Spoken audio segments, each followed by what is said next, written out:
Okay, so what we're going to do is show you the difference between getting out of bed with a rounded spine and with a neutral spine, keeping the inward curve, because the difference is night and day when it comes to your lumbar spine.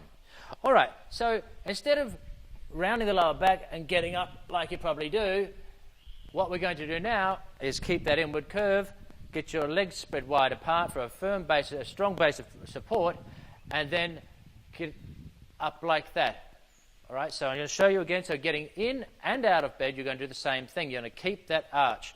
So up like that. A nice Alexander technique when you do this is think of getting pulled from the head, pulled upwards at a 45-degree angle. So you're getting that nice elongation as you get pulled up.